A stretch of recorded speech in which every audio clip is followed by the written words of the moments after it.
জীবনের মোড়ে মোড়ে এক কাপ চা আর কিছু কথা।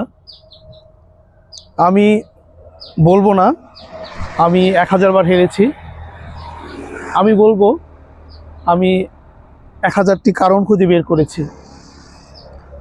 চমৎকার এই কথাটি বলেছেন আমাদের সকলের পরিচিত বিখ্যাত বৈজ্ঞানিক টমাস আলভা এডিসন, যিনি 1000 বার চেষ্টা করে বৈদ্যুতিক বাতি আমাদেরকে উপহার দিয়েছেন, আরও অনেক আবিষ্কার আমাদেরকে উপহার দিয়েছেন।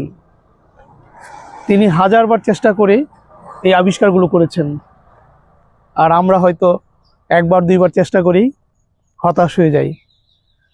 আসলে হতাশ হওয়ার কিছু নেই, চেষ্টা চালিয়ে যেতে হবে, আর চেষ্টার ফলেই সফলতা আসে। অবশ্যই আমাদেরকে চেষ্টা করতে হবে, চেষ্টা চালিয়ে যেতে হবে, সফলতা আসবেই। ধন্যবাদ।